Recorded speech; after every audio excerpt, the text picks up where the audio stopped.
नमस्कार मित्रांनो, जालन्यात एक खूप भयावह घटना घडली। व्हिडिओ तुम्ही शेवटपर्यंत नक्की बघा।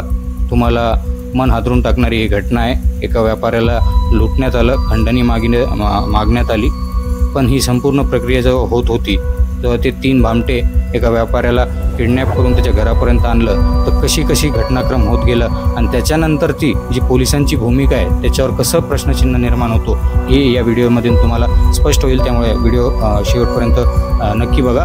दाभाडीत मला किडनॅप करण्यात आलं, 50 लाख रुपये द्यायचं सांगितलं, नाही तर मग तुमचं जीवाला धोका आहे, तुमचं मी कांड करून टाकीन। ते आमच्या घरी आले, तुम्हाला मी इथं शूट करून टाकतो। त्यांना बाहेरून मॅनेज करून 3 लाख रुपये असे एकूण 4 लाख रुपये त्यांना आम्ही दिले। खूप भिलेलो आहे आता सध्या, पण आम्ही तुमच्या परिवाराला उडून देऊ, मारून टाकू।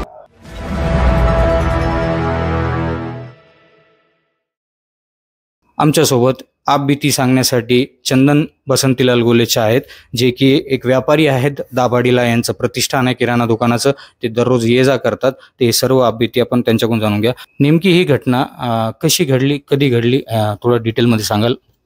ही घटना गुरुवारी संध्याकाळी 6:30च्या दरम्यान दाभाडी शिवारात घडली। दाभाडीत मला किडनॅप करण्यात आलं आणि 3 आरोपी मला 2 व्हीलरवरून येऊन मला त्यांनी रिव्हॉल्वरचा धाक दाखवून किडनॅप केलं आणि पैशाची खंडणी मागितली। 50 लाख रुपये द्यायचं सांगितलं, पण मी त्यांना सांगितलं की माझ्याकडे पैसे इतके नाही। मग तरी त्यांनी मला सांगितलं की तू आता किती देऊ शकतो? मी म्हटलं बाबा 1-2 लाख रुपये देऊ शकतो, पण ते मला म्हणे तू 10 लाख रुपये जर दिले तर तुला मी सोडतो आणि बाकीचे पैसे मला तुम्ही शनिवारी दुपारी दिले पाहिजे, नाही तर मग तुमचं जीवाला धोका आहे, तुमचं मी कांड करून टाकीन। असं करून त्यांनी मला पिस्तुलाच्या धाकानं जालन्यापर्यंत आलं। ते आमच्या घरी आले आणि आमच्याकडं पैसे नव्हते आमच्या वडिलाकडे 1 लाख रुपये होते, त्यांना देत होते। ते म्हणे नाही, तुम्हाला आत्ताच्या आत्ताच 10 लाख रुपये लागते। असं करून तुम्ही जेव्हा तिथून त्यांच्या सोबत आले, हे किती भामटे होते आणि कोणत्या गाडीवरून आले? 3 जण होते ते आणि 2 व्हीलरवरून आले होते। ते माझी 2 व्हीलर आणि त्यांची 2 व्हीलर, असे दोन्ही 2 व्हीलरवरून मला इथं आणण्यात आलं। तुम्ही म्हणजे चौघ जण सोबत इथं आलात, नंतर घरी पोहोचलात। त्याच्यानंतर मला त्यांनी पैशाची इथं आतमध्ये मागणी केली। पैसे नव्हते, मी त्यांना म्हणलं बा 1 लाख आहे, बाकी नंतर मी तुम्हाला देतो। तर त्यांनी नाही सांगितलं मला, नाहीतर मग असं होईल, तुम्हाला मी इथं शूट करून टाकतो। आम्ही भिलेल्या अवस्थेत त्यांना बाहेरून मॅनेज करून 3 लाख रुपये असे एकूण 4 लाख रुपये त्यांना आम्ही दिले आणि ते निघून गेल्यानंतर आम्ही थोडं भयावह झालो। आम्ही खूप भिलेलो आहे आता सध्या, पण आम्ही त्याच्यानंतर आम्ही 12-24 घंट्यानंतर मी ते पोलीस स्टेशनला तक्रार दिली। ही घटना तुम्ही जेव्हा पोलीस स्टेशनच्या निदर्शनास आणून दिली, जे चोरटे होते त्यांनी तोंडावर काही बांधून आले होते किंवा काही त्यांचं हे? तोंडावर काही बांधलेलं नव्हतं, त्यांनी 3 ओपनच होते त्यांचे।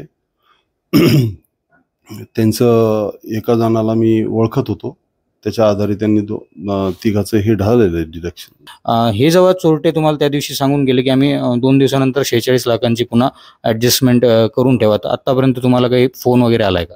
नाही आला। आणि तुम्हाला काय धमकी पण देण्यात आली होती की तुम्हाला जीव मारण्यात येईल जर पोलीसकडे किंवा काही गेलं तर? त्याच्या संदर्भात कुठूनही तुमच्या परिवाराला कोणाला काही धमकीचं आहे?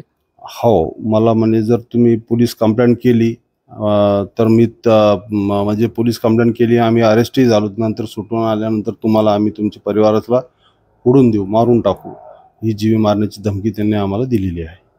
नाही, असं तर मला म्हणजे असं काही कोणाशी आमची दावा दुश्मनी काहीच नाही, त्याच्यामुळे असं कधी मला वाटलं नाही। किती वर्षापासून ये जा करता तुम्ही? मला 23 वर्ष आली।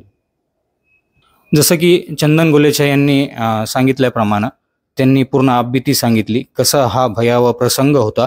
त्यांनी दाभाडी येथून त्यांच्यासोबत आले, त्यांच्यासोबत 2 पिस्तूल होत्या, गावठी कट्टे जे पण असतील ते, बंदुका घेऊन त्यांना धाक दाखवून त्यांच्या घरात आले। त्यांना घरात मजबूर केलं पैसे देण्यासाठी, मित्राकडून मागवा किंवा कुठूनही ॲडजस्ट करा, आम्हाला आमची खंडणी द्या। हे सगळं प्रकार घडल्यानंतर हे जेव्हा चंदन गोलेचे यांनी दुसऱ्या दिवशी पोलीस ठाण्यामध्ये दाखल केली कंप्लेंट, त्या टायमाला त्यांनी सगळ्या तिन्ही भामटे होते, तिन्ही आरोपी होते, त्यांचे चेहरे त्यांनी ओळखलेले असल्यामुळे त्यांनी फोटोग्राफसुद्धा दिले, सर्व पुरावेसुद्धा दिले, तरी देखील अद्यापपर्यंत काहीच हालचाली झालेल्या नाही. या घटनेला 3 दिवस उलटलेले आहे.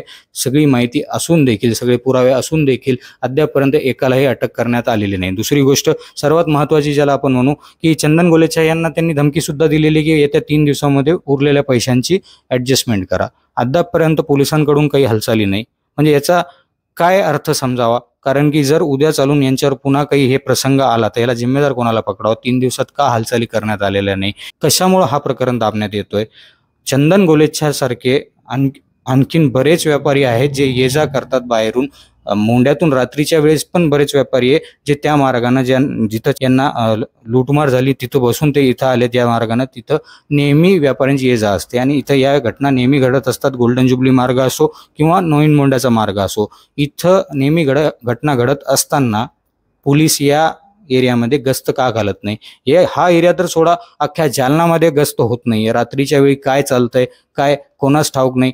आणि रात्रीच्या वेळी सगळ्यात महत्त्वाची गस्त नसल्यामुळे या चोरट्यांमध्ये धाक उरलेला नाही. आणि पोलिसांची जर अशी भूमिका असेल, यांचं कर्तव्य असं असेल की प्रकरणं दाबण्यात येत असतील, तर उद्या चालून व्यापाऱ्यांनी आपला धंदा करावा का नाही करावा? एकीकडं सदर बाजार ठाण्याच्या हद्दीमध्ये हा प्रकरण येत असताना त्यांच्यासोबत टोलवाटोलवी देखील करण्यात आली की हा प्रकरण बदनापूरमध्ये सुपूर्द करण्यात यावा किंवा जालन्यात ठेवण्यात यावा. ही जी त्यांची नेहमीची रडगाणं राहिलेलं आहे पोलिसांचं, ते याच्यातून उघड होत आहे.